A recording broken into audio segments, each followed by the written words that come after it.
once again.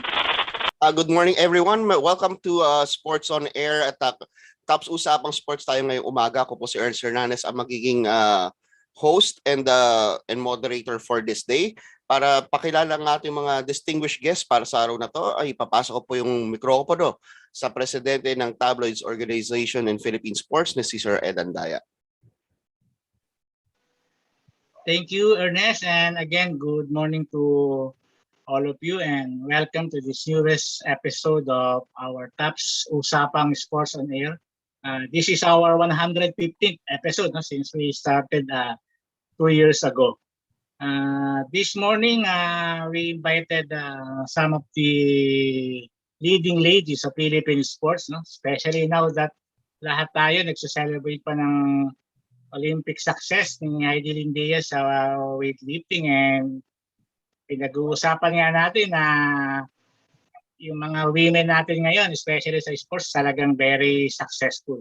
And this morning, we invited 3 of them. Before we ask for their opening remarks, allow me to introduce them. Of course, makakasama natin for the first time dito sa Usapang Sports on Air, although nakasama na natin siya before nung una tayong nagsimula sa National Press Club. I'm referring to the former commissioner of the Philippine Sports.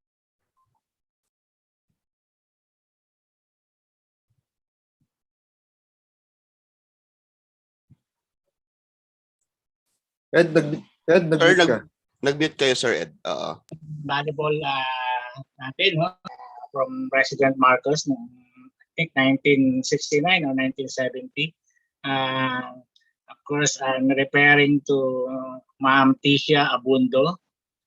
Also, makakasama natin ang kauna-unahang female coach sa PBA. Sa NBA, we all know marami na. But dito sa atin, siya yung magiging kauna-unahang coach. Actually, nag-start na siya this year, sa Talk and Text Tropang Giga, si Coach Belen. And last but not the least, kasama din natin ang isa sa mga pangunahing Muay Thai athlete natin and also a coach, And recently, nanalo siya ng gold medal sa Women Martial Arts Sports Festival last July, Although hindi natin gaano napag-usapan because Olympic nga tayo, and now we will discuss tong gold medal niya. Of course, tinutukoy ko si Coline Biron. Ma'am Tisha, again, welcome po sa TAPS, and thank you for joining us. Ma'am, your opening remarks, please.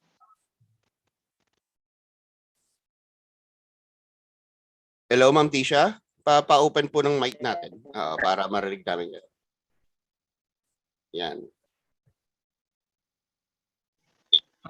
Tisha, can you say something po sa mga kaibigan natin sa sports, especially sa mga volleyball players na matagal mo nang nakasama?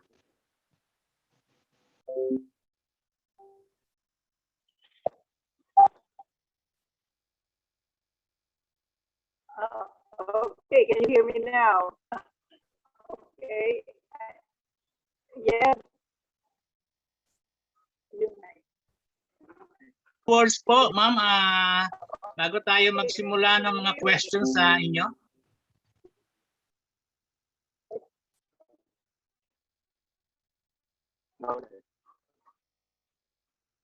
I'm happy to be here.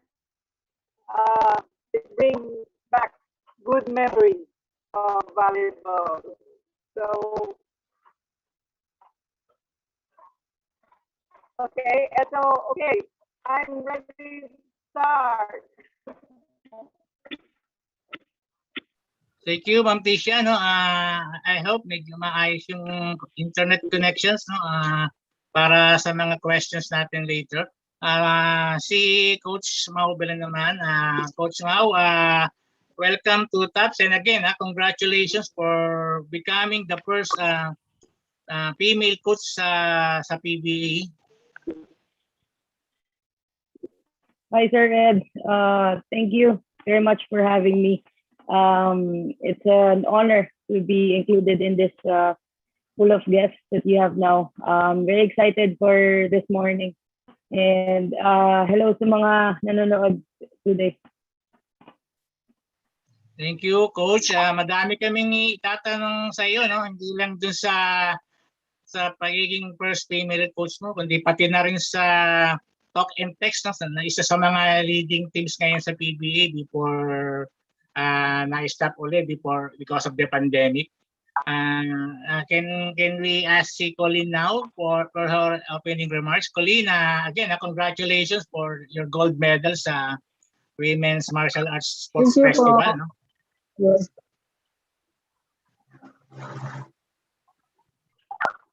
Maybe, Coline, you can say a few words sa mga followers mo sa Muay Thai and before we start asking these questions.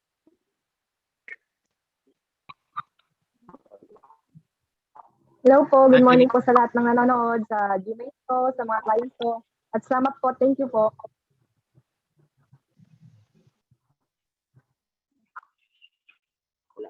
Sir Ed, yung mic niyo po na nawala na naman. Okay, yes. Okay, okay na, no? Ernest, thank you again sa mga female guests natin. No? And before I start asking the questions, no, again, gusto kong pasalamatan on behalf of TAPS ang ating mga sponsors dito sa TAPS Usapang Sports. No? Of course, kasama natin ang Philippine Sports Commission, ang Philippine Amusement and Gaming Corporation, no? ang PAGCOR at ang Games and Amusements Board. No? Sila yung talagang mga sumusuporta sa atin para dito sa ating weekly Usapang Sports. Now for the opening question siguro, no, Ernest, bago natin tanungin yung mga kasama natin. Tanungin ko naman muna si Ma'am Tisha. Ma'am Tisha,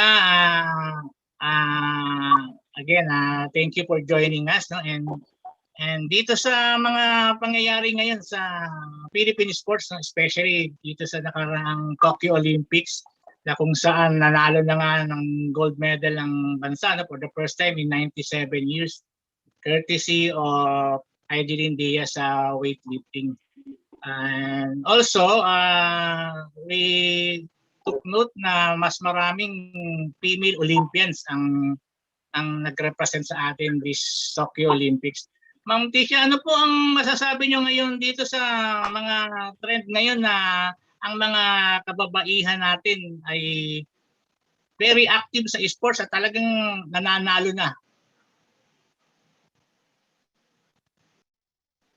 Ma'am Tisha, can you give us your opinion dito sa mga pangyayari ngayon dito sa women in sports natin?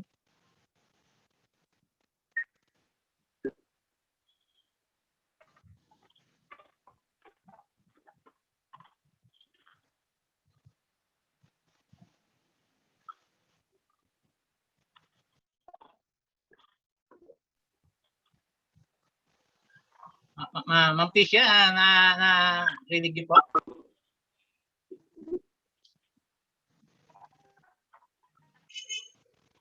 Okay. First of all, I'm very happy because the first and only gold medalist in the Olympics is a woman. So I'm really proud of that. I think and then also yes, I mean, so I said the first gold medalist is the woman. Ma'am Tisha, medyo ano po yung sounds natin?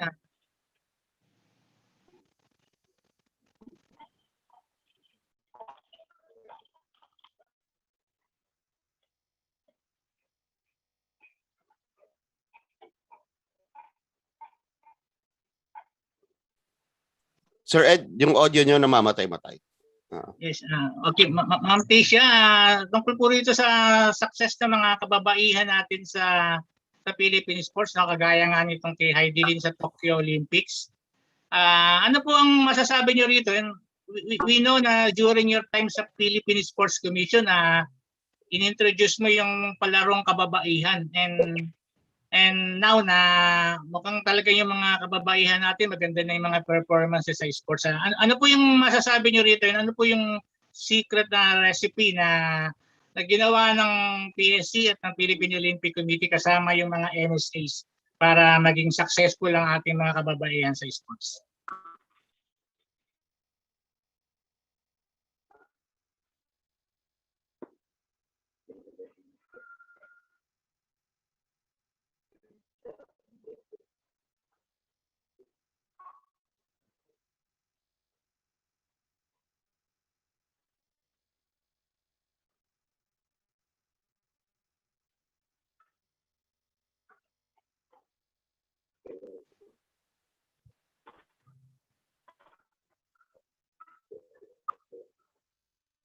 At least I can say that I hear that awareness of women in sports, and that will down to their children. They can impart that to their children, and help a lot of women to be involved. So I'm happy for that. I think that's so finally.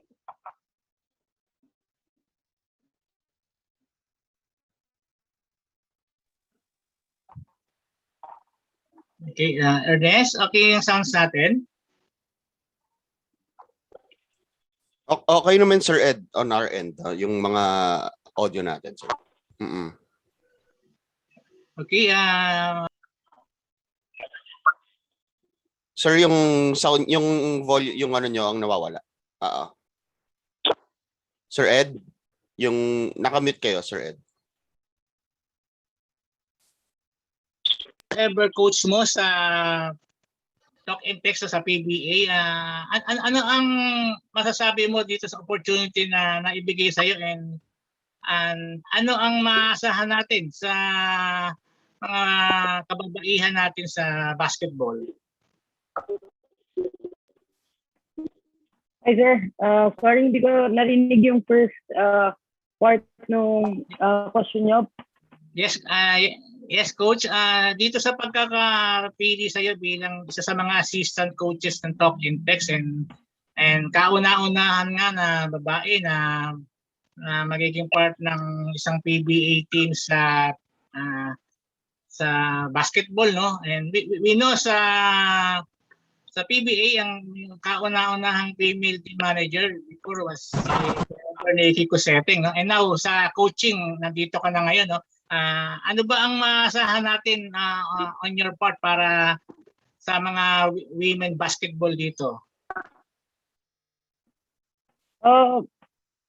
Thank you for that, sir. Of course, me and the whole women basketball community, we are very happy that it did happen, even if it's a little bit late, pero natuloy pa rin. So I'm very honored to be the first one, but I don't want to be the only and last female coach in the professional rank, even sa men's or sa women's category. I'm here to hopefully open the door for more female athletes or female coaches to be part of like extraordinary sports milestones. So hopefully masundan to after pandemic, and when everything goes back to normal, sana magtuloy-tuloy na. Coach, I understand you started working with Talk and Text this year, no, na may mga pandemic na tayo kaya hindi tuloy-tuloy yung mga games. Can you tell us kung paano nagsimula, kung sino yung nag-invite sa iyo sa Talk and Text para mag-join sa team nila, and yun nga, ano ba ang magagawa ng isang Coach Belen sa Talk and Text sa PBA, na ano yung mga in-expect kong mako-contribute sa team?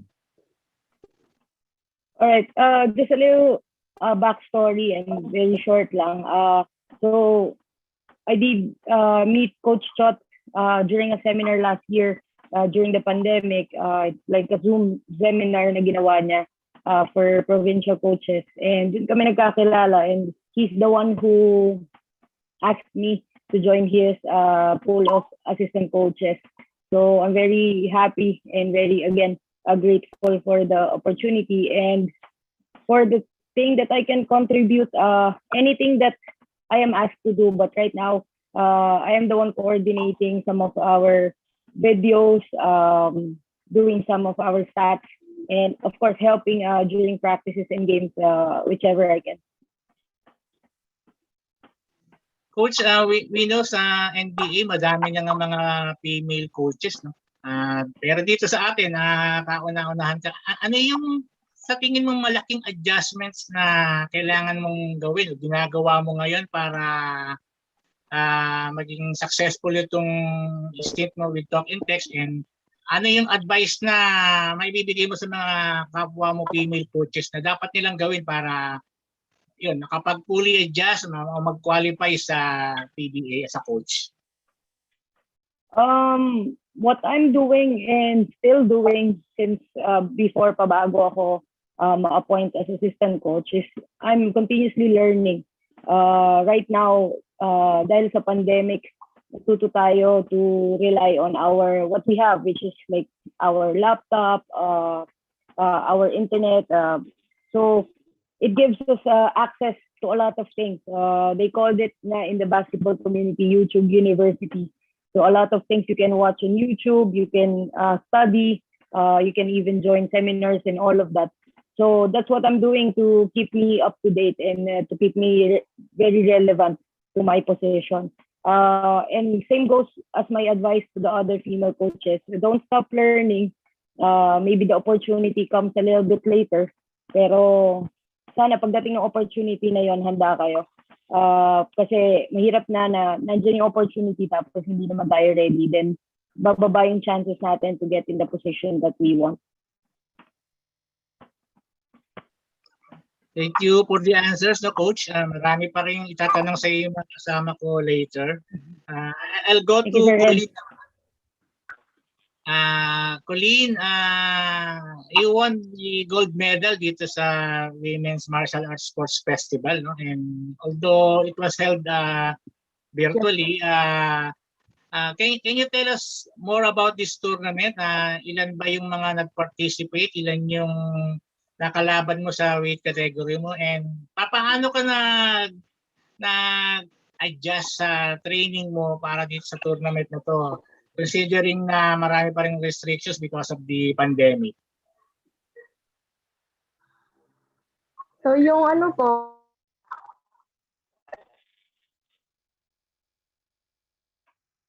Women's Festival 2021 is for women empowerment, then continuously every year. Tapos po, in this pandemic, naghahanda kami, privately lang, virtual. Then, alam ko po ang nag-entries ngayon, sobrang dami. Halos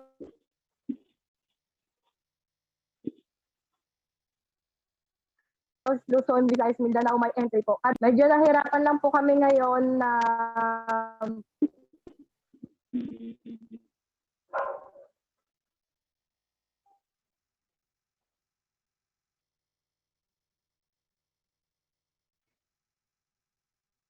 mag-adjust sa training dahil nga po sa pandemic.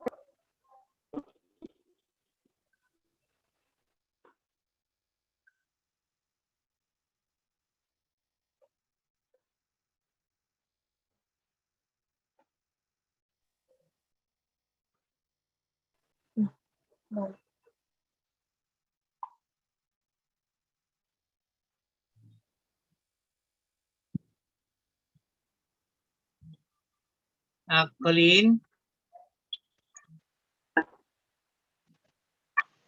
Yes po, yes po. Coline, going back dito sa pandemic nga, no, isa sa mga napag-uusapan ngayon sa mga atleta natin is yung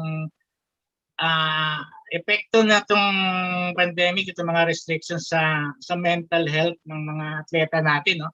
we know dito sa Tokyo Olympics may mga nakita na nga tayo mga world-class athletes na umami na apektado sila ng mga pangyayari, yung mental health nila especially. On your part, ano yung ginagawa mo at ng mga kasama mo sa Muay Thai para makapag-cope dito sa mga challenges na ito?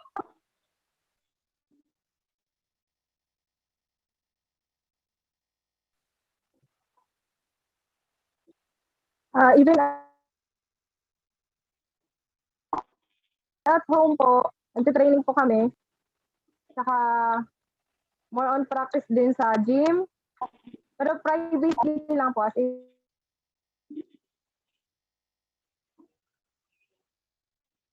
in private.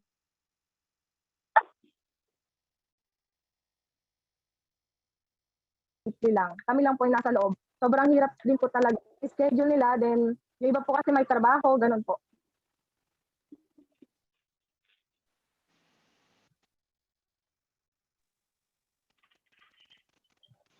Okay, thank you, Coline.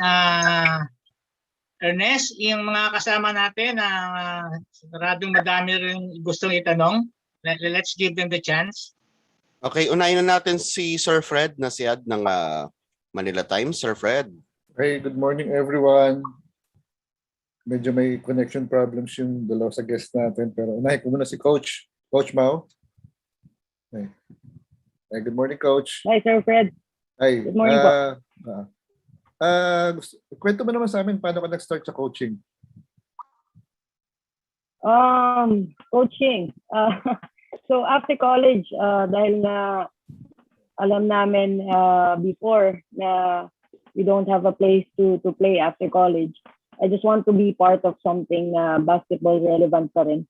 So I decided to try coaching. So I started, my first stint was Coach E, the camp of Coach Eric Altamirano, for a few months before I fly to Dubai. So sa Dubai talaga, I think na-flourish yung coaching ko and natuto ako ng maraming bagay because I was there for 4 years and then I was coaching sa mga Filipino youth communities sa Dubai. And then from there, I went back 2017. I handled 3 teams before the pandemic happened. It's Assumption College, St. Paul Parañaque, and the PNP Women's Basketball. So those are my experiences before this thing happened. Coaching ba is a dream job for you or nagkataon lang na may opportunity sa coaching kaya mo napasok ito? Nung una, it was just a parang pastime, passion, just to be parang still in the basketball world. But when I started coaching yun sa Assumption, I really felt that this is my calling. So this is really what I want. And from then on, I dream of, siguro nga the biggest dream that I have is to really coach Gilas team, women's or men's man yan, to be part of that because serving the national is really something na talagang everyone is dreaming of. How old are you now? 29. Ay, so bata pa. So ano ka? Mapunta naman tayo sa TNT. Nahirapan ka ba sa transition from amateur to professional coaching? Honestly, yes. It is not something na nakita ko na darating as early as now.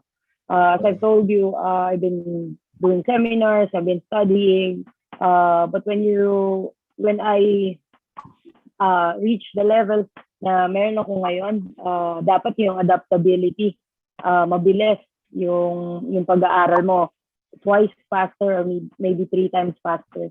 I'm very lucky na yung mga kasama ko sa coaching staff ng TNT is gina-guide me every step of the way. And even Coach Chot has been always reminding me that take it one step at a time and learn it one step at a time.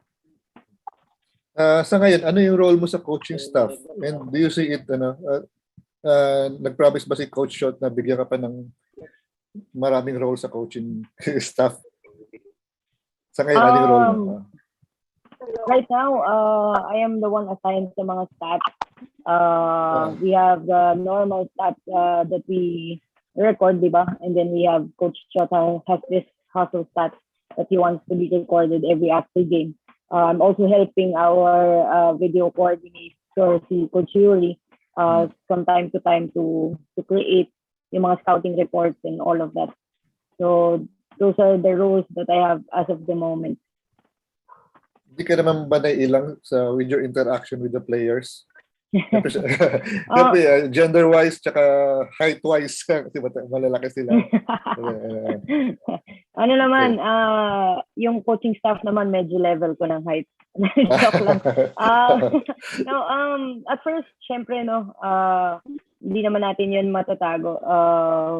Syempre, being the first female there, medyo mayroong konting awkwardness.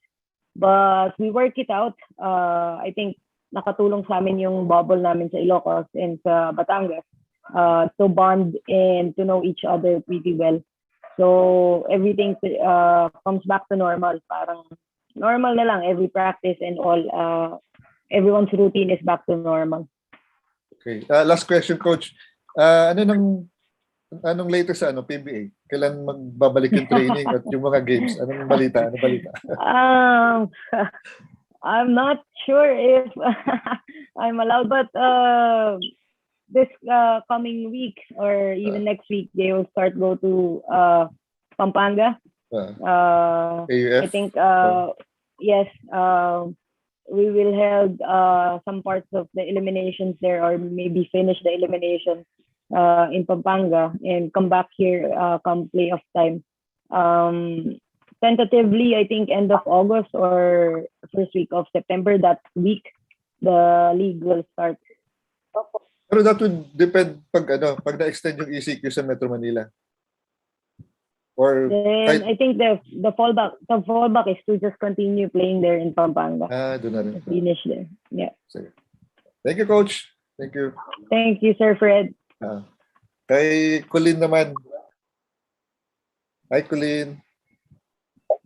Nandiyan pa si Coline. Hi, hello. Hi.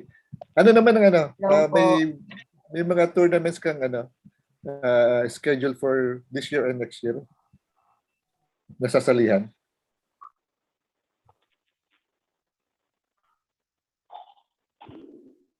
Hello, napuputol si Coline. Ayan. Hello po. Ayan. Did you get the question, Coline? Ayan, balik na si Coline. Okay na po. Okay na yan. May mga scheduled tournaments ka Okay na po. balak salihan this year or next year? Yes po, meron po talaga. Naputol si Ano. Ano po, this coming September may sa Mapal Station. This coming September, National Games po yun. Virtual tournament ito? Is this a virtual tournament? Opo, meron. Virtual pa rin po. So paano man Wala muna pong face-to-face. paano mo pinaghahandaan yung tournament na to? Paano mo siya kasi bawal pa yung face-to-face training din. Yes po. Everyday training din po. Dahil nagpapaalam kami sa may-ari ng gym, Sir Dennis, sa DFC Zone, Antipolo. Nagta-training po kami doon everyday. So, kada may schedule po, doon po kami. Kami lang po talaga. Yung mga magpa-participant lang po talagang po.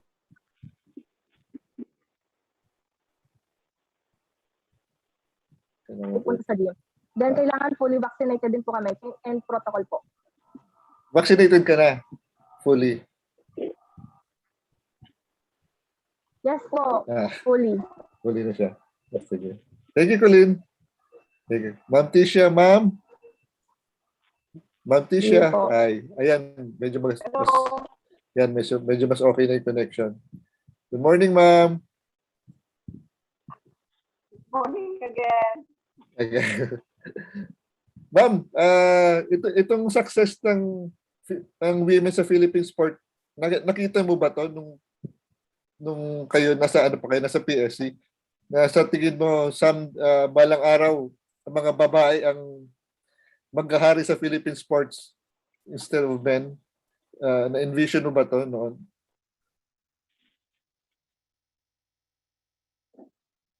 You asking if, remember, it was my advocacy women in sports. So I'm really hoping that it will reach that peak for the women. And now the first Olympian who got a gold is a woman for the Philippines. Ma'am, can you repeat your answer, ma'am? Hindi namin medyo choppy yung yung voice nyo. Pakiulit yung sagot nyo po, ma'am.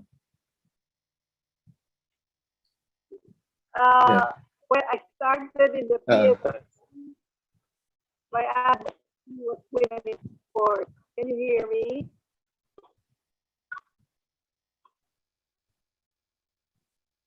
Can you hear me now? Medyo may delay yung sound nyo, ma'am. Medyo may delay yung dating. Okay.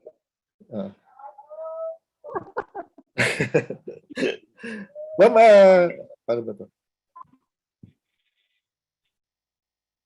Ma'am, we'll get back to you, ma'am. Babalik na lang kami sa iyo, ma'am. Pag na medyo ayos na yung Ernest, back to you muna. Okay, thank you very much, Sir Fred. Ang sunod po magtatanong si Sir Ron de los Reyes. Sir Ron, kayo na po. Okay, thank you, Ernest. Can you hear me? Loud and clear, sir. Okay.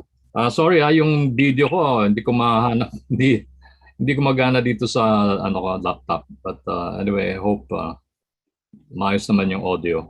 Good morning sa ating mga guests. Good to see Miss Tisha Abundo after a long while.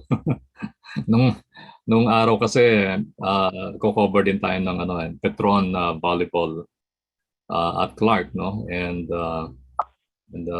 But congratulations also to Mau Belen for being appointed as assistant coach of TNT, and also sa ating guest na si Coline.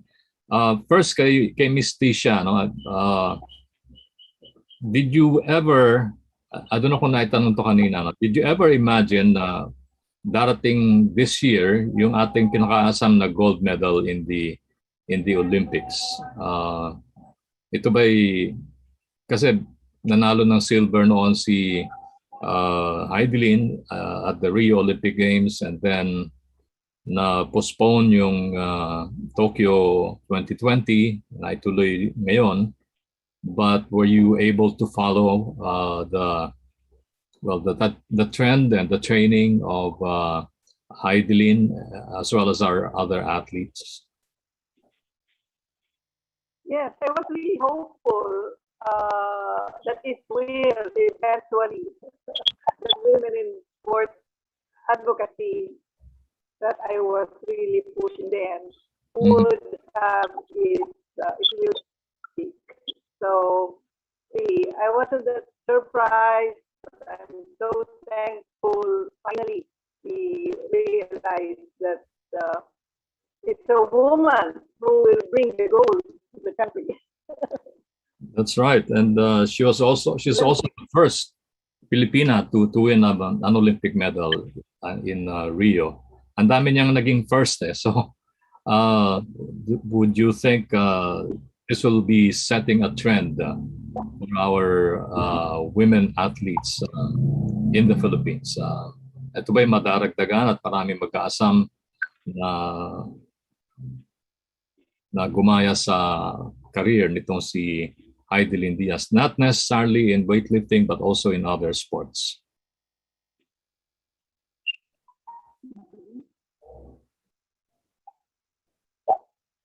So I hope masundan pa. Yes.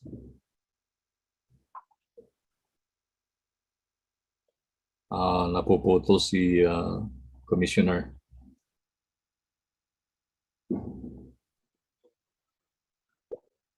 So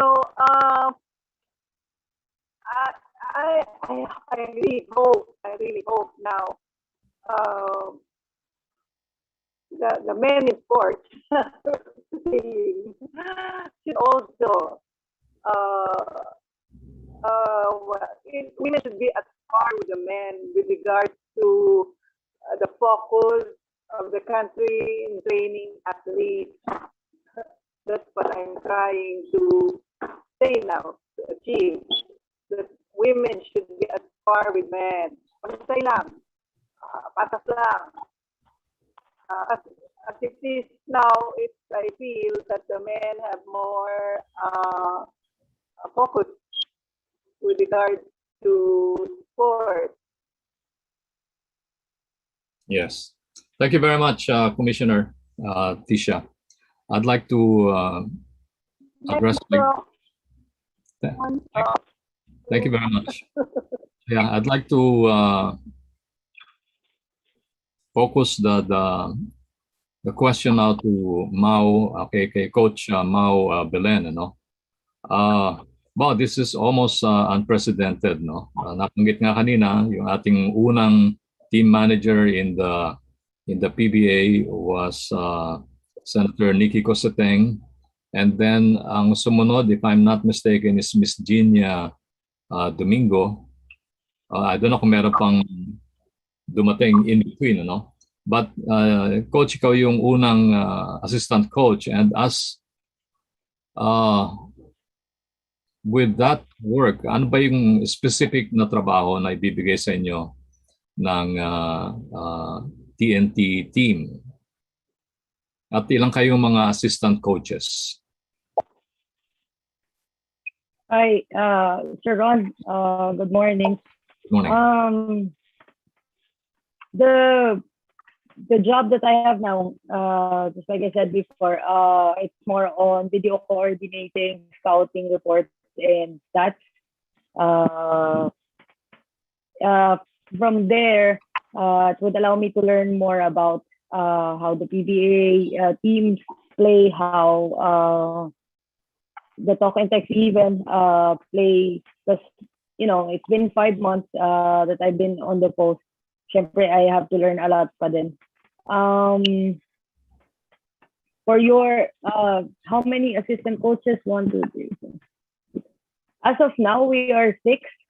If I'm not mistaken, 6 assistant coaches. A lot of us have specific roles, like we have a defensive coach, we have an offensive coach, we have the ones who handle the big men, the one who handles the guards, and all of that. That's why it parang marami pero sakto lang para matutukan lahat ng players. And then how many times a week do you get to meet? Before they announced ECQ, we were practicing on Ateneo, and then before that we had our Batangas bubble, tapos Ilocos bubble. Nung nasa bubble kami, we do twice a day, and they almost 3 times because yung weights nila is in between of our court practices. So that's how we prepared for this upcoming Philippine Cup. Yun nga lang, it was halted because of another ECQ, no? But we were really on a good run. I guess the 3-0 shows for itself. But again, I think like all teams, we are now again parang back to zero, no? Kasi it's been almost 3 weeks that we are off. Although they're doing their individual workouts on their home, iba pa rin if magkakasama na nagpa-practice. Yes. And during the actual games, nakapag-adjust na ba kayo na walang spectators sa venue? Parang ano lang, parang nagpa-practice lang kayo, but during the actual serious games, di ba mahirap pagka walang mga nag-cheer, walang nagpapalakpak, walang audience? I think you could look at it in 2 ways, no? Good thing saka bad thing. Bad thing is, you know, the audience gives you a lot of energy, especially when your team is down or close match, all of that. But on a good side, and that's what we want to look at it, medyo mas maganda yung focus kasi you only focus on really basketball.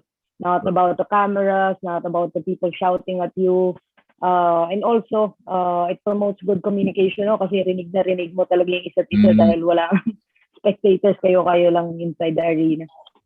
Yeah, that's right. Thank you, Coach Mao. And thank you, Sir Ron. Lipat naman tayo kay Coline, ano?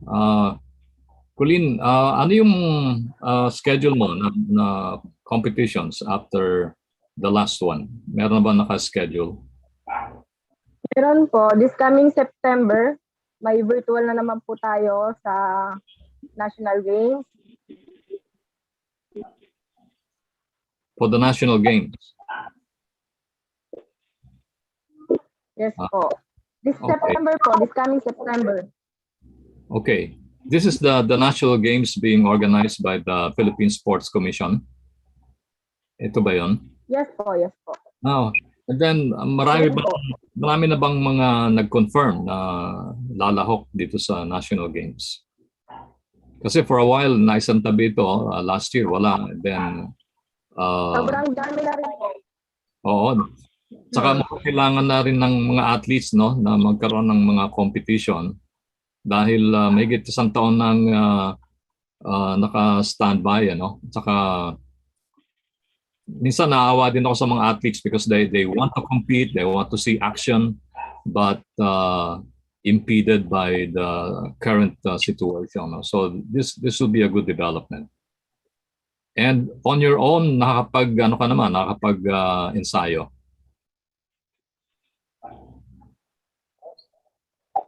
Yes po, nakapag-ensayo naman po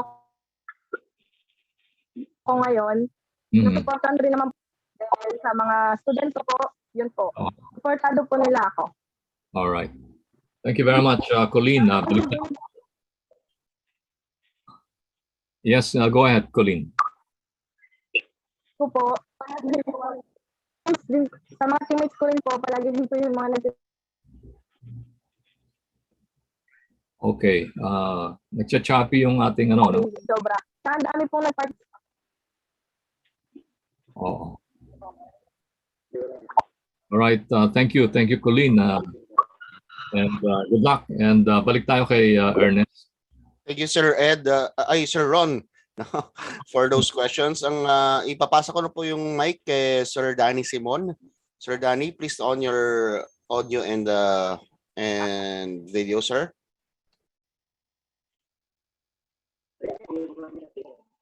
Sir Danny? Yan na, sir. Go ahead, sir. Sir Danny, wala po kayong audio?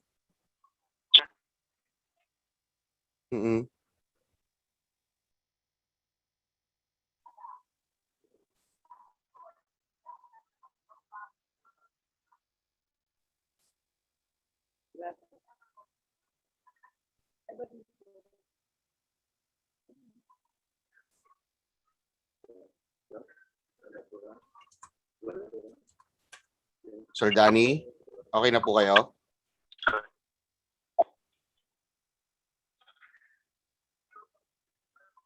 Hello, Sir Danny. Yung audio po natin, wala po tayong mic.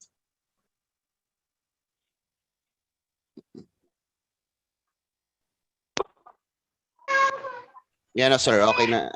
Okay na yata, sir. Hello, okay na? Yes, sir. Pwede na po. Go ahead, sir. Good morning sa ating mga guests at sa ating mga kataps. Gandang umaga. Ask ko lang si Madam Tisha. Hello? Tungkol sa volleyball, may bagong leadership ang volleyball sa pamumuno ni Tatsu Sara, no? Kasama ba kayo sa umbrella organization ng grupo ni Tatsu Sara?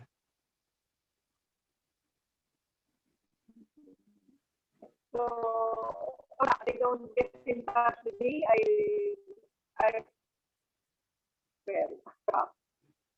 Is he the president of PBUS now?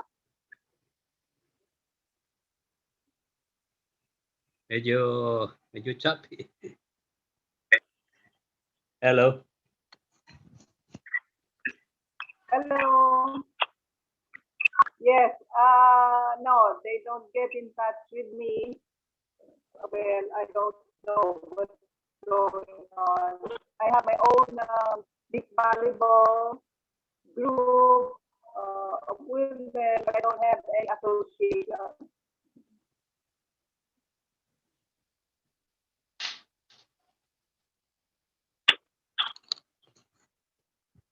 So lahat ng mga sports activities ng leadership ni Tatsay, suportado ninyo? I really cannot say. Really, they don't involve me in that. They don't inform. I really don't know. But if they want my help and support, then why not? Okay. Pwede nyo kaming i-update regarding sa Universidad? The Universidad. Yes. It happens every 4 years. Last time that we joined that, of course we got the silver for volleyball there, and we played against the Olympic champion Japan. The University is 67, the Olympics was 65, and Japan was up again, and we met in the University, so we played against them. I have no news or updates regarding University now.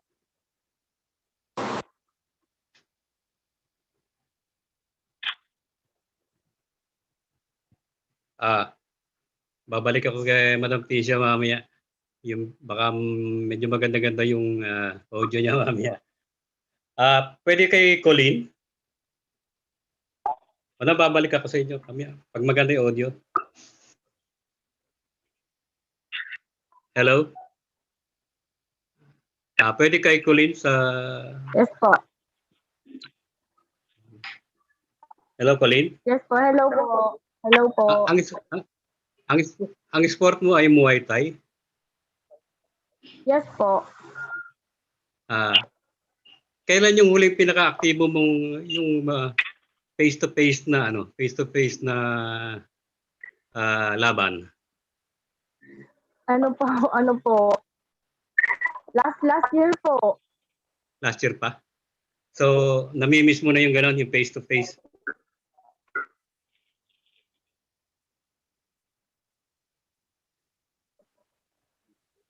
Last year po. Kasi iba po talaga pag face-to-face, combat sports. Iba po talaga pag face-to-face na laban. Sobrang exciting, sobrang nakakaba, ganun po. Yung credential mo sa Muay Thai, kayang-kaya mo rin sa women's boxing. Halimbawa, may mag-alok sa iyo na mag-train sa women's boxing na pang-Olympics. Alam mo naman na malaking pag-asa mag-iiba ang buhay mo pag nanalo ka ng Olympics. Hindi ba sumagi sa isip mo yun na mag-ano ka na sa women's boxing?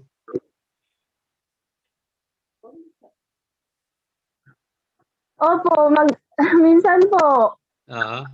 Napapaisip din po ako, pwede po. Kayang-kaya mo yan dahil halos pareho Muay Thai tsaka... Sana ako sa boxing or sa kickboxing, mga ganun pong sport. Opo. Palagay ko, kaya mo rin yung mga makakalaban mo pagdating sa Olympics eh. Halos parehas lang din naman po yung galaw. Opo. Basta maganda po ang ensayo at sana po makapasok din sa national team. Sana may mag-alok sa iyo gano'n sa boxing, ano? Pero hindi mo pa rin iiwan ang Muay Thai, ano? Hindi, matawag siya. Siyempre po. So, ay, isa pang tanong kay Coline. Isa pang tanong. Yes po. Coline, ito medyo personal. Maganda Sige po. personality mo. Maganda personality mo siguro pang showbiz. Bakit combat sports saka ang napili mong larangan?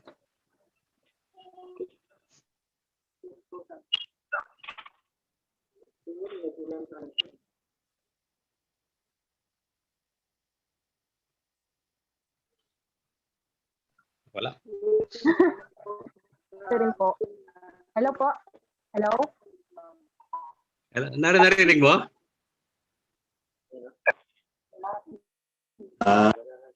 Ernest, medyo babalik siguro ako. Hindi maganda Hello yung po. Hello, hello.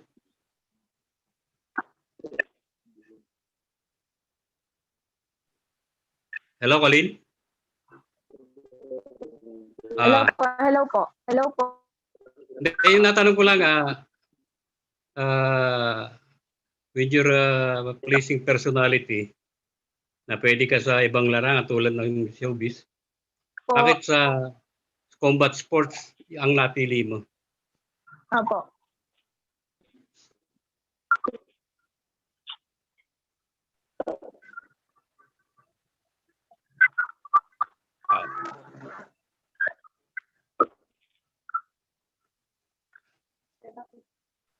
Hello? Hello, Sir Ernest. Babalik na lang siguro ako. Hello? Hello, sir. Pwede po kayo magtanong kay Miss Mau. Oo. Hello, Sir Danny. Pwede kayo magtanong kay Sir Mau. Oo. Mabalik na lang ako. Hindi maganda yung signal. No? Sige, sir.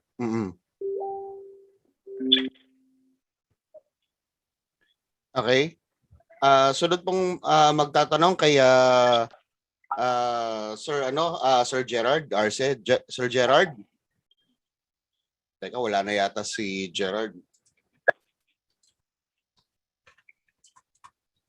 Okay. Sir Ed, balik ko muna yung mic sa inyo, sir. Sir Ed.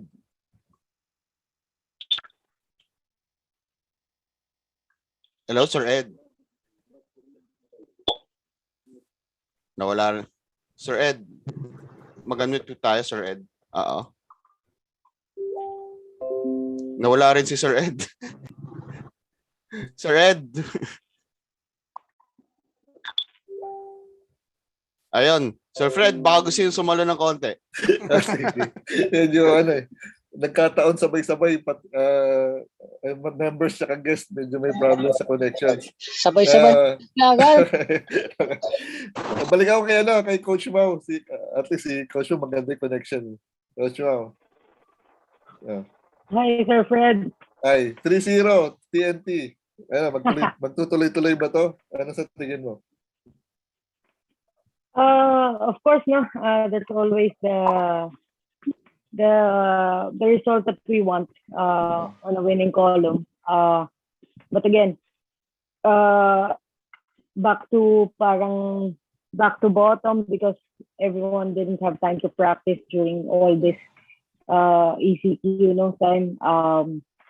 But I trust my team na we just gonna pick up where we left off.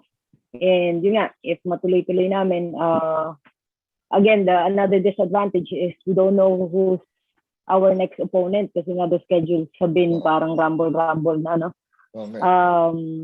We prepared for a certain team before tayo lahat ma-lockdown, but we don't know kung sila ba ulit talaga yung mga kalaban namin next or something. So it's something na we should really prepare. Hopefully meron kaming few days bago ulit sumabak to game days.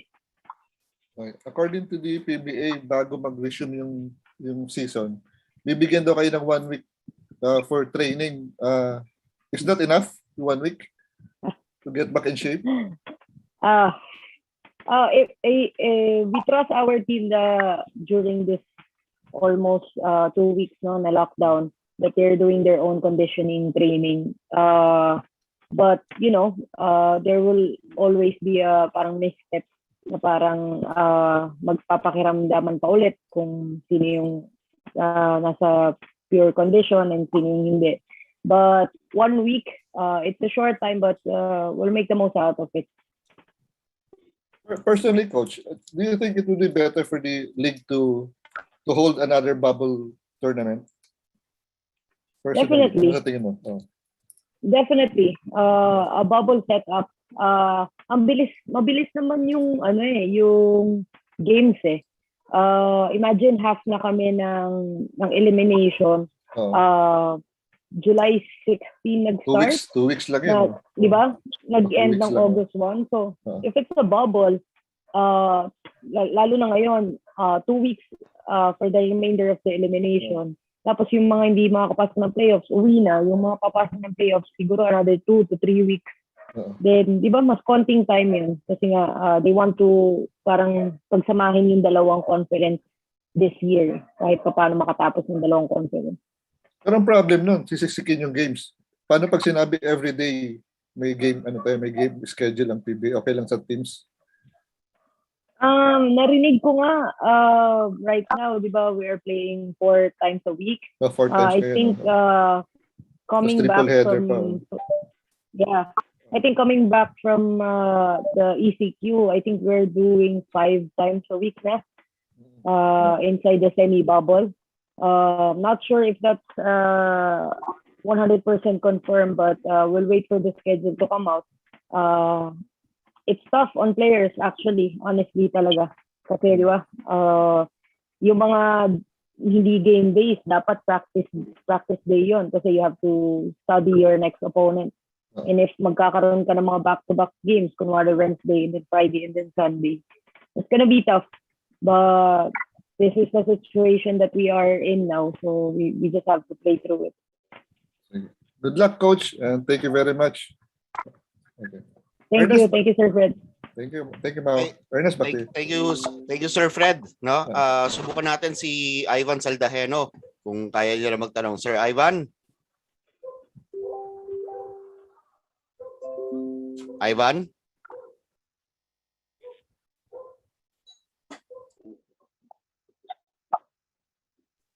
Pati si Ivan nayari. May problem. Kaya na ba? Hello? Ivan. Okay, Ivan. Okay.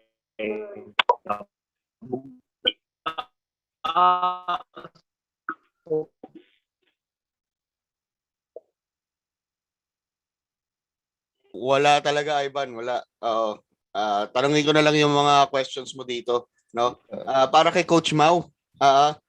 Coach Mau, talk about yung tiwala na binigay daw sa iyo ni Coach Chot Reyes. Up to now, no. Sabi ko nga, dun sa recent social media post ko, still can't believe that it happened.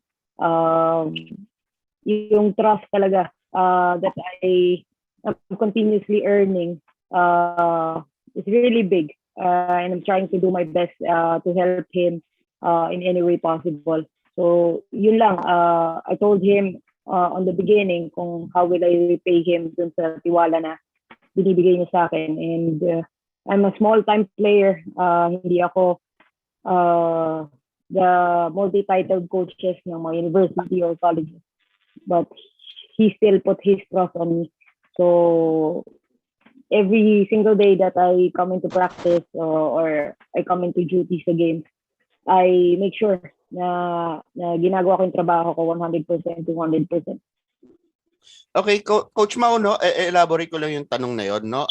What do you think led to this trust, no? Ano ba yung mga sequence of events? Bakit parang para maintindihan na namin ano yung parang yung decision making ni Coach Chot, no? Why do you think you were selected by Coach Chot?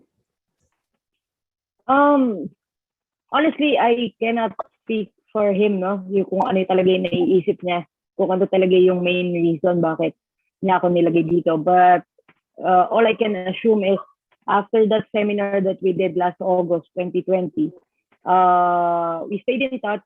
I asked him saan pa ako pwedeng mga matutong seminars or saan ako pwede pang mag-join for me to hone my skill as a coach. Siguro from then on, nakita niya yung passion and yung dedication ko into learning the craft. And then Coach kasi, Coach Chot is a visionary. He's a leader, not just by title, but he really wants to make a mark and legacy na to parang shaping the next leaders of the country. So I think this move also gives him that parang satisfaction that right now he's trying to put in young ones to train to lead the next generation. So I think yun yung para sa akin but I'm not sure if that's the same reason as for Coach Chot. You have to ask him that. And ito na nga, Coach Mau, no? Ito, since yan nga, sinasabi mo, araw-araw pumapasok ka sa TNT coaching staff, sa mga practices and everything. No, syempre, ikaw ba meron ka bang ano yung mga pumasok sa isip mo, mga challenges for you, no? Entering into this professional setting. Ano yung mga nakita mong challenges and ano rin yung mga pagdating mo doon, yung mga nakita mong mga dumagdag pa na challenges sa'yo? Oo. Siguro beforehand, before I attended my first practice, sobrang dami na, no, na yun nga, the challenges that parang I fear that I will have, especially with parang teaching the players, parang baka sino ba naman to? Sino ba tong coach na to? Bakit ako makikinig dito? I never heard of her, and then she comes in and then magtuturo sa akin, and like I'm a professional player, I don't need someone to tell me. So parang mga ganong fear ba? But I was wrong kasi yung mga players namin sa TNT, they're very open, and siguro mga almost three generations of players na yung nasa team namin. Merong sobrang bata, merong nasa mga 5 to 7 years of their career na, and then we have some veterans. So when I had the training, attended the training, it was the veterans who set an example that they have to listen to every coach, they have to respect everyone's opinion and all of that. So it went smoothly. Marami akong fear, marami akong kabano, just like you said. But I'm very lucky that it really went smoothly from the first day up to today. Okay, Coach Mau, linawin ko lang, you're the video scout. Tama ba? You're the video scout for the team? As I've said, 6 kami na assistant coaches, no? So meron kaming parang scouting reports na kanya-kanya na but I handle mostly ng stats. My main talaga job is to stats ng kabilang team, stat namin, compare it, make a report, and then submit it to Coach Chot. Doon talaga yung main job ko. So scouting, it's parang all of us is doing our part in scouting. Kasi nga dahil sa bilis din ng games ngayon, no? Hindi rin kaya parang ng isang tao to just do it all. Ngayon medyo nabitin ka. Dahil syempre, 'di ba, parang ilang games pa lang ang TNT, tatlo, no? Yeah. 3 games, no? 3 games. Oo, 3 games, no? Tapos there's a time na parang ano pa tayo na nagkaroon tayo ng protocols, no? After the 3 games, anong naramdaman mo with your confidence, no? Tapos syempre, did the break help you na kunwari, naka 3 games na tayo, i-assess ko ngayon ano yung mga nagawa ko nung first 3 games leading on to the second half of the regular season. Yung elimination natin sa Philippine Cup. Siguro if you were looking at our schedule before mag-ECQ, kung hindi man nag-ECQ, sunod talaga yung game namin because now of the health and safety protocol na we are in after our first game. Honestly, I am myself, parang ni-ready ko yung sarili ko on that parang sunod-sunod na games. na wala nang tulog, you just have to do the scouting, send the report, film viewing in the morning, training in during lunch, and then another coaches meeting ng afternoon. Ganun na yung parang sinet up ko na sistema sa katawan ko, no? But then, yun nga, another break. I don't see it as honestly, as a good thing, yung ganito kahaba na break. Kasi parang yung energy mo, no? Parang sobrang dami ng energy. Yes, momentum yung first 3 games. And then, na-impede na naman. And medyo matagal, no? Almost August 3 kami last na nag-training. So, it's been almost 3 weeks talaga that we are stuck. Okay. May isa pang tanong dito si Ivan Saldaheno. Teka, nawala yung tanong niya. Ivan, yung tanong mo nawala. Okay, anyway, ito na yung since na meron tayong ano ba yung mga latest ngayon na pwede na nating sabihin na ano yung movement ngayon ng PBA? I think meron na tayo may mga naglabasan na report na meron na daw tayong bubble setup na inaayos sa Angeles City, and sa Quest daw yata tayo mag-hotel uli. That I'm not sure if pwede na, no, but yeah, PBA is on its way to Pampanga this weekend or Monday, the latest. Different teams are housed in different locations, not like the old bubble na talaga nasa Quest lang lahat. And then the report was to finish just the elimination round there and come back here for the playoffs. Those are the information that we have now. Again, same thing, 1 week practice before the start. So yung week ng I think 29 to September, I don't know, September 5, I think that's when the PBA will resume the game. And yun nga, since na meron tayong ganitong post ulit, ano yung transition, yung biggest challenges ng team transitioning to another bubble setup? I guess doon sa mga teams na nag-Ilocos and nag-Batangas bubble, medyo less na yung transition of that. I guess sa amin personally, hindi na siya masyadong mahirap kasi nga with the news na sinabi na elimination round lang sa Pampanga and then coming back here for the playoffs in NCR, I think 2 to 3 weeks max. Basta wala lang mapunta sa health and safety protocols na team. Tuloy-tuloy yung games, and 2 to 3 weeks is just the past time na mag-pass by. So, okay. Okay, thank you very much, no? At ang sunod na magtatanong si Sir Gerard Arce ng Bulgar. Sir Gerard. Sir Gerard. Yun. Thank you. Maraming salamat. Good morning po. Ayan, malinaw ako ba, Sir Ernest? Malinaw sa umaga. Malinaw sa ayun. Good morning po, coaches, Coach Mau, hi Ma'am Tisha, tsaka kay Coline. Ma'am Tisha, hello po, good morning po. Ma'am, pwede magtatanong po sana ako kay Ma'am Tisha kung malinaw sana. Hi Ma'am, good morning. Wala po atang may yun. Ma'am, kung naririnig niyo ako, ma'am, tanong ko lang regarding dun sa kasi maiba ako ng tanong sa inyo. With regards naman dun sa sa inyong that former school. UE? Yes, ma'am. Yan, nakibalita naman tayo doon. Ma'am, yung nangyayari, hindi naman siguro lingid sa inyo sa kaalaman niyo, ma'am, yung nangyayari ngayon na parang problema sa kanilang department, sa kanilang sports department.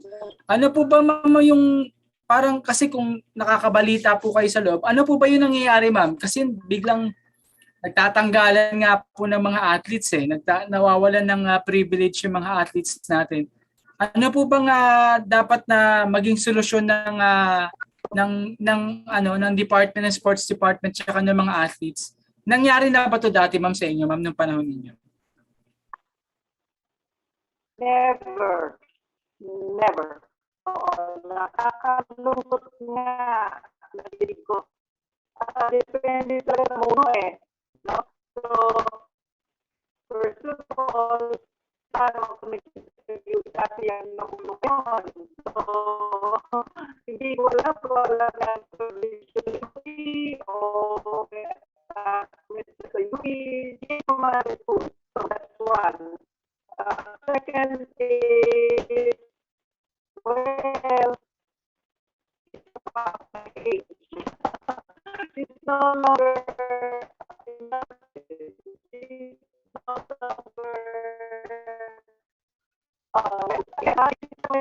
so it's not good.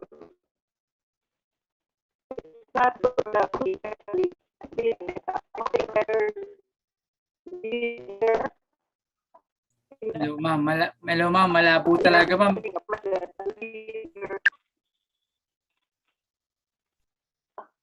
Malabo. Sayang yung emotion ko.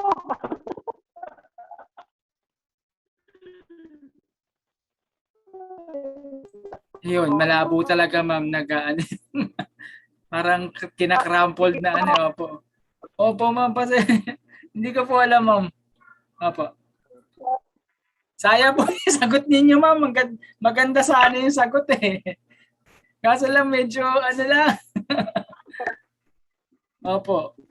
Ang gulo sana eh. Yun nga po. Yun, ma'am. Ay, ma'am. Si Coline po ba, ma'am? Malinaw. Teka, natalon lang po, ma'am, ako sa iba. Tanong ko kung same din po yung ano kay Coline. Coline, narinig mo ba kami? Yun. Yes po. Thank you po, ma'am Tisha. Yun po. Ayun, si Coline. Coline, nag-ano ka na? Nag-try out ka na for national team? Oh, Yes po. part ka na. Yes po, Lalaro nag-trial ka. na rin po ako. Ayun. Nakapasok ka sa for SEA Games, parang gano'n. Meron ka na bang posisyon para sa ano? Wala pa naman po. This coming national games po, baka pipili po sila. Ayun. Meron ba kayong face-to-face na national open? Wala pa pong update sa face-to-face eh. Sa ngayon po kasi virtual lang muna po yung mga laro. Ayun.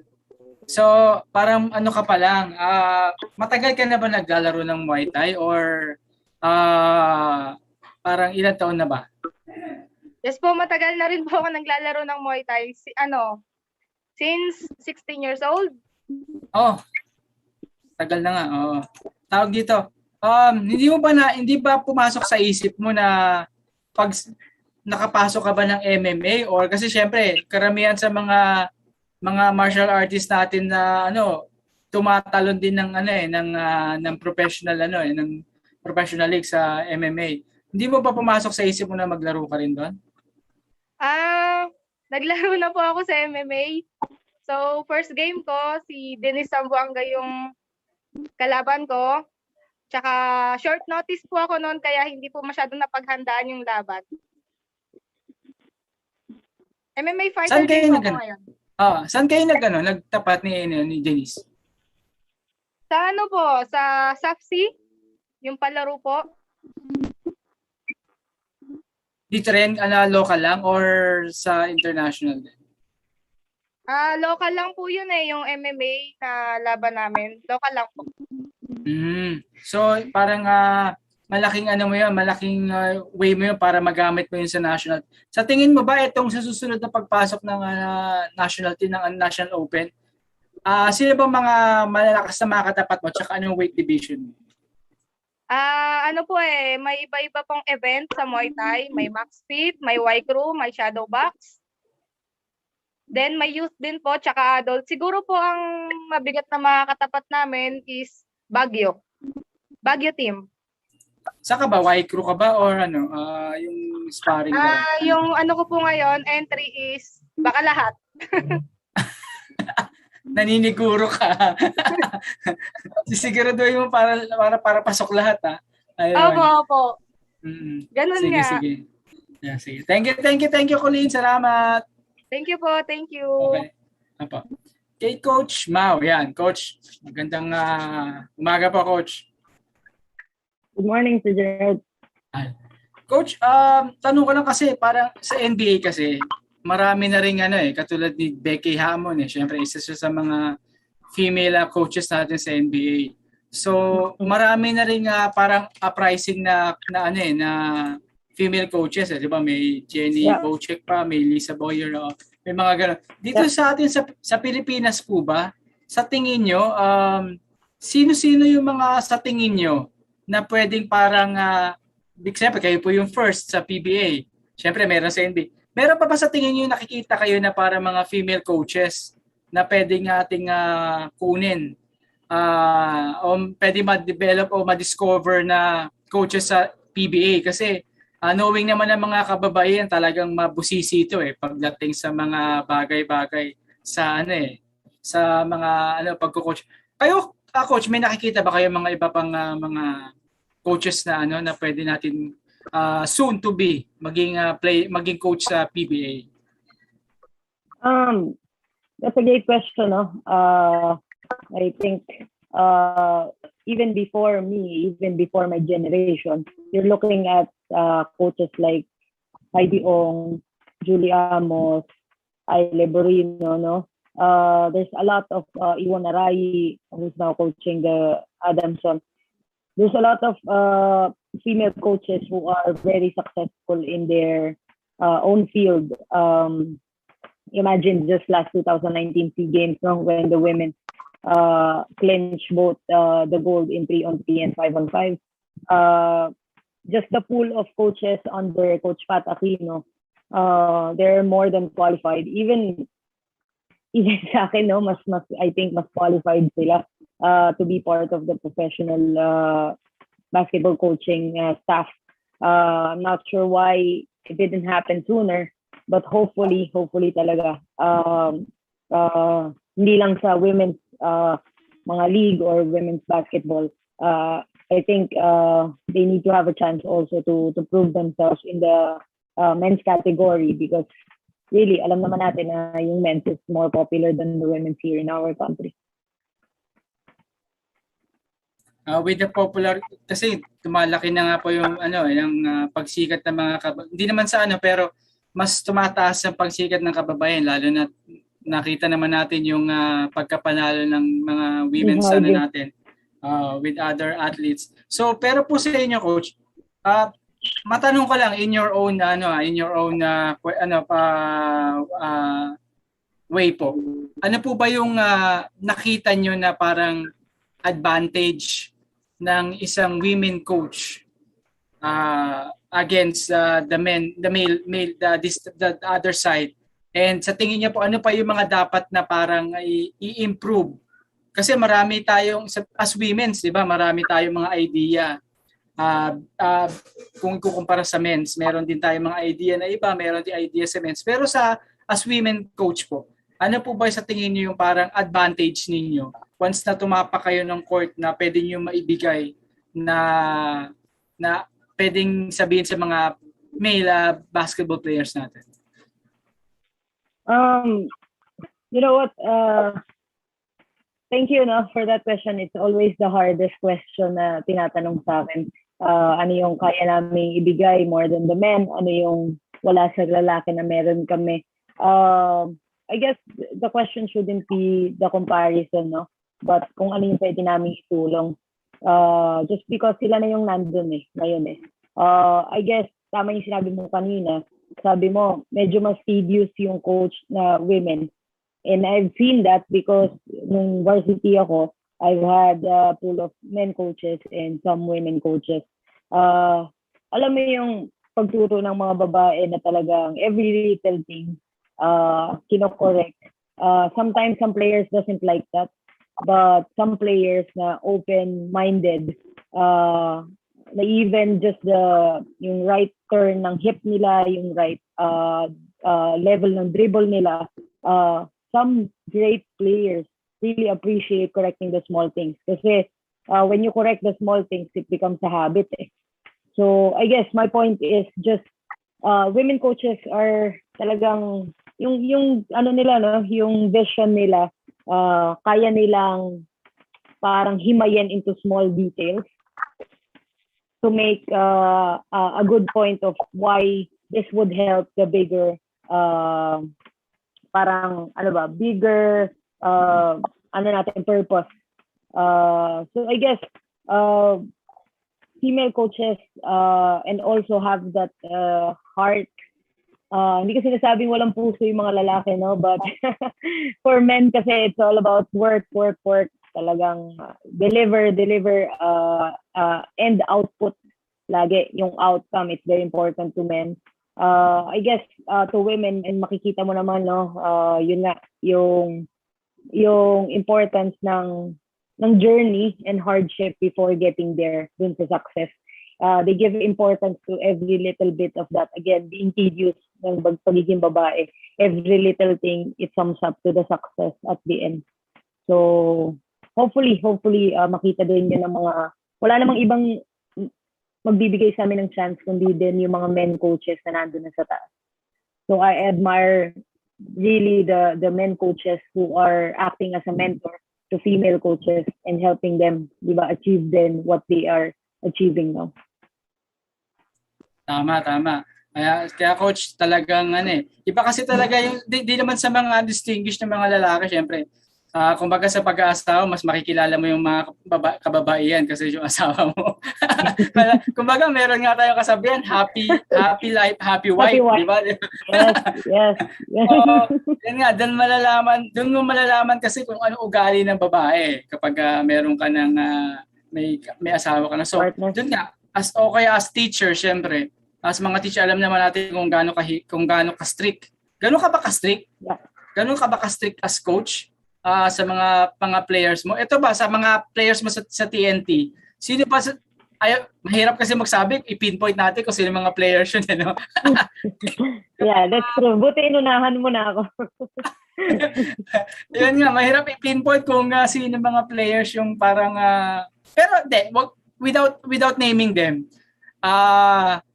sino dun yung parang tingin mo, yung walang sasabihin pangalan, pero sa tingin mo, sino-sino doon sa mga nila yung parang mabilis maturuan at saka yung nakikinig na at hindi yung parang di ba sabi mo kanina parang kung yung mga iba parang may pride sila na ayaw nila makinig ng gano'n kasi natatamaan yung yan nila. Sa tingin mo ba sa mga players nyo sa TNT, ilan na lang, parang ilan yung mga sumusunod sa mga points mo with regards to coaching?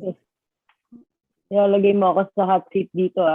Alam mo, sasagutin kita ng showbiz na answer na lahat sila nakikinig sa akin.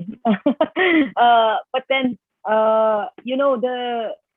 the young ones, syempre, no? The young ones, ikaw na bahala mag-isip kung sino silang mga bata pa doon. Syempre, they came from a college na iba yung system and then coming to Coach Chot's system, even coming to Coach Mark Tickle's system. Medyo iba, no?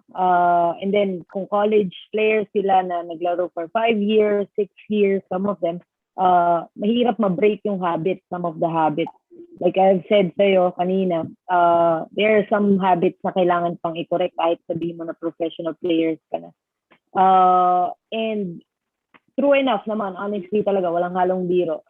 All of them, even the veterans, I mean, I could name them because I'm very proud to say, even Kelly Williams, Jay Washington, Jason Castro, Ryan Reyes, they listen. So parang wala siguro namang, no, parang hindi naman siguro kaya ng mga bata na hindi makinig kung yung veterans na nila nakikinig to all of their coaches, di ba? So, last question, Coach. Do you see yourself na one time may pagkabibigyan ka na ng parang chance to hold a PBA team? Do you see yourself ba? Nakikita mo ba in the future? Ikaw, Coach Mau, ikaw na humawak na itong team na to. Pag may offer bang gano'n, ano sa tingin mo? Tatanggapin mo ba siya or sabihin mo, hindi pa? Ano bang ang iyong tingin dyan, Coach? Parang hindi ko na kayang sagutin ng pang showbiz yan, no? Siyempre, honestly, that's all we ever dream of. When you parang pumasok ka naman sa isang trabaho, all you want is to be successful in that field, whether kahit saang field man yan. My biggest dream is to coach a national team talaga. Whether assistant ako or head coach, just to be part of the national team, that's my biggest dream. But honestly, if i-offeran ako ng head coaching job, I don't think kaya ko na at this early. Lalo na sa professional. Siguro pwede na yung mga universities and colleges. Pwede na siguro mga after 1 year, gaining more experiences, no, learning a lot of things every day. I think then on we can jump and even parang pasukin natin yung universities and colleges, which is very trending din naman ngayon. And again, universities and colleges, if wala pang nakakapansin, there's no female coach in any men's team in UAAP or NCAA. So hopefully, kahit hindi ako yung mauna, hopefully someone will be there to showcase their talent. Coach, thank you. Pero Coach, last question yan. Ito, pahabol lang. Total naman, nabanggit mo na yung college and university. Meron ka bang in-applyan or any offer from any college or universities? None so far. May nagtanong lang, but nothing is flourishing yet.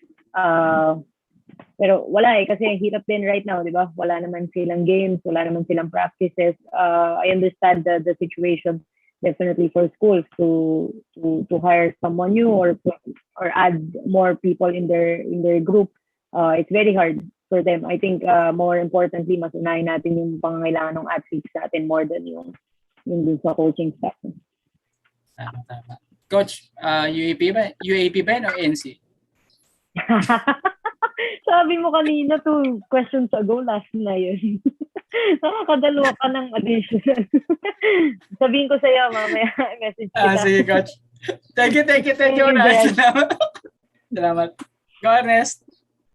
Okay,umi-scoop si Gerald din. Pero anyway, ipasa ko na po ang mikropono ulit sa ating presidente ng Tabloids Organization of Philippine Sports na si Sir Ed Andaya. Sir Ed. Thank you, Ernest. Before yung weekly group photo natin with our guests and their closing remarks, may pahabol na akong questions na din. Sa tatlong bisita natin, kay Ma'am Tisha, kay Coach Mau, and kay Coline, dito sa nakalipas sa Tokyo Olympics, isa sa mga pinag-uusapan itong mga transgender athletes natin. Sa Tokyo Olympics, I think may 3 na transgender and one of them nanalo pa yata ng medal, no? Unahin ko muna si Ma'am Tisha. Ma'am Tisha, during your time sa PSC, isa sa mga legacies mo is yung i-promote yung palarong kababaihan, no? And obviously very successful ito dahil pinagpatuloy naman ng PSC, no? Until this time na kay kong Celia Kiram, tuloy-tuloy naman itong mga activities na women in sports. Ma'am Tisha, during your time sa PSC until now, na-envision mo ba itong magkakaroon tayo ng mga transgenders dito sa sports natin?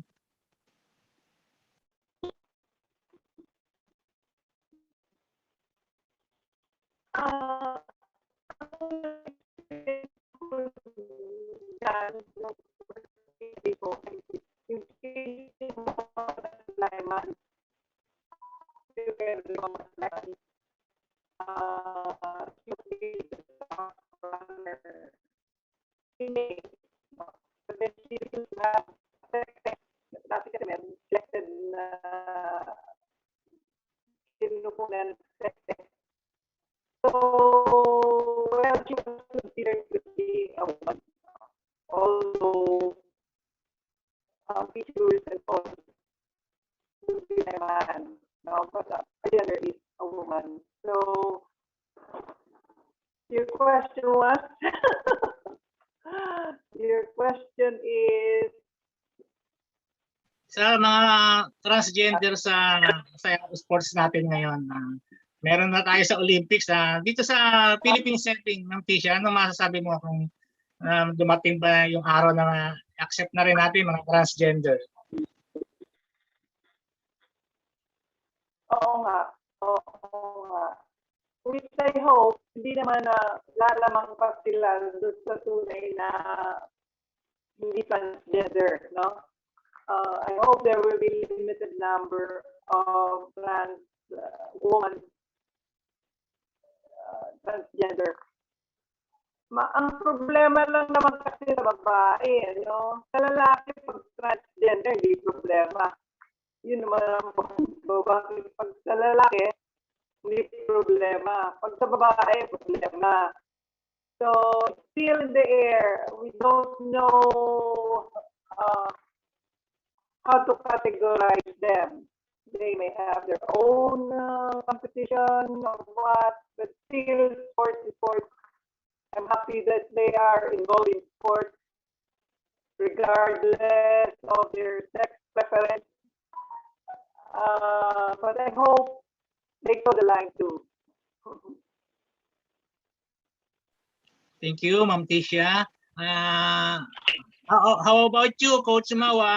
What do you think sa mga transgender sa women's basketball natin? Ano masasabi mo rito sa mga pangyayari na ito na tinanggap na sa Tokyo Olympics and siguro darating na rin dito sa Philippines yung ganyang usapan, and of course yung opinion will be very welcome. Sir, thank you for asking that, no? I mean, bilang part ng LGBTQ+ community, I guess if the Olympics accepted the transgender community being part of their parang family or the organization, alam ko may iba't ibang organization, every different sports, may iba-ibang mga nagde-decide on things like that. But who are we to say no to that? They are still athletes. They might prefer the gender that they are not, that they are born with, but they're still athletes. If pinayagan natin sila and then question them after winning or losing, I think that's on us. I think that's a wrong thing to do bilang mga supporter nila, no? If we decided to support them from day one, I think up to the end, if they win or they lose, I think we need to support them. Coach, do you think ready na tayo na i-embrace itong issue na to ng mga transgender sa sports natin? Well, I think so. GBL first, no, before anything else. There's a lot of things we need to polish first before we get to that. I know we are a bit of a slow country in regards of that issue, but hopefully we're all praying for our community to be more open and acceptable, because the world is changing and we can't be stuck on one generation. Because hindi tayo maka-keep up on what's happening around the world if we tend to do so. Thank you for the answers, na Coach Mau. How about you, Coline? What do you think dito sa issue ng transgenders? Sa Muay Thai, do you think ready na rin tayo na i-accept itong mga transgenders sa sports natin? Sa combat sports po kasi, iba rin po kasi genes ng transgender kung kukumpara rin sa babae. So, baka hindi po sila i-match. Then, siguro ma-accept din po namin na ganon. Bali na lang din po sa higher position kung anong decision nila. Pero for me po, medyo mahirap i-match yung transgender sa laban. Lalo na sa larangan ng combat sports.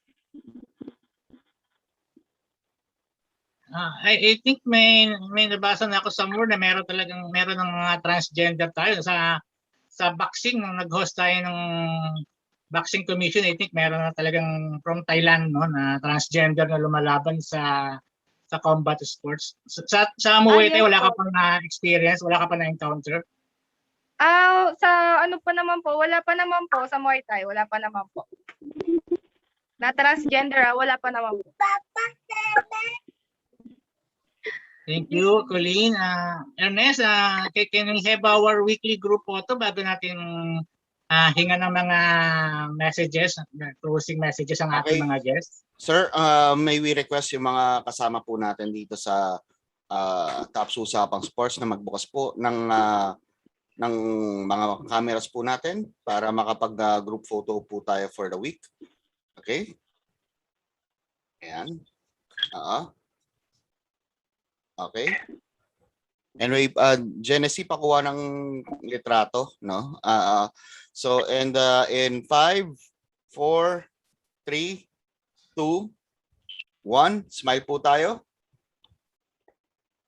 Ayan, thank you very much po. At yan po ang ating group photo. Sir Ed, balik ko po sa inyo yung microphone ulit.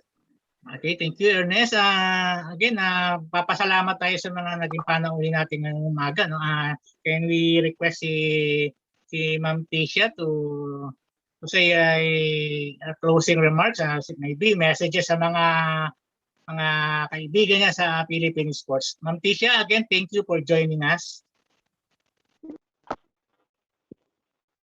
Thank you also. And doing a good job. Very consistent. Thank you so much.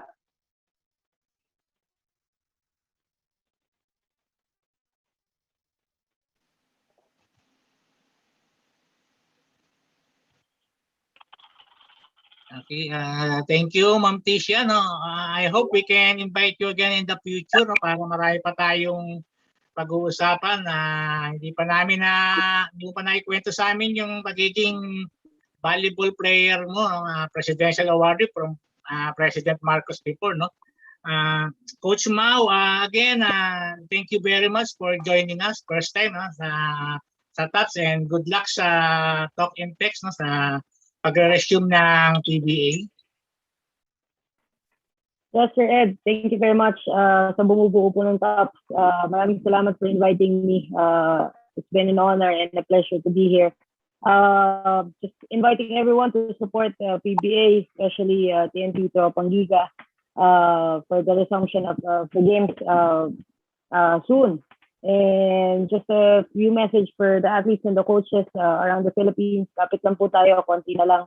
Hopefully, mabalik na natin sa normal and everyone can play their own sport.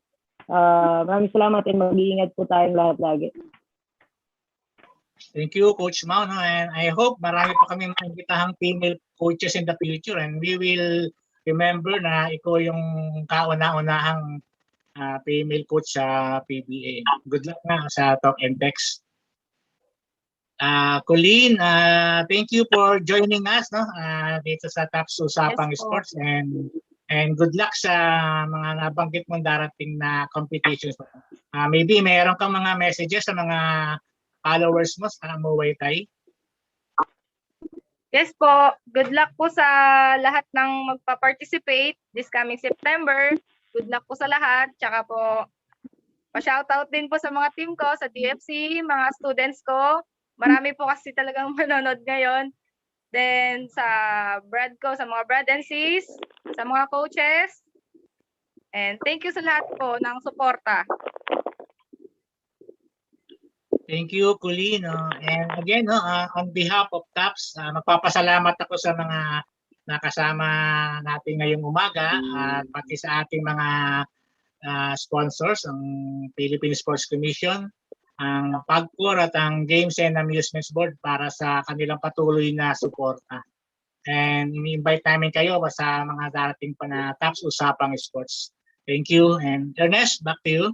Okay, with that, dyan po nagtatapos ang TAPS Usapang Sports para sa linggong ito. Iniimbitahan po namin kayo sa mga nanonood ngayon na mag-like po ng page namin sa Sports on Air para malaman nyo kung sino yung mga susunod namin panauhin sa weekly usapan na tungkol sa pampalakasan. At kung nasa YouTube po kayo, pwede po kayo mag-subscribe para po kung mas komportable kayo doon manood, live din po tayo doon. And with that, nagtatapos po ang TAPS Usapang Sports para sa linggong ito. Iniiwanan po namin kayo ng isang napakasimpleng mensahe sa panahon na to, which is just to stay safe and God bless.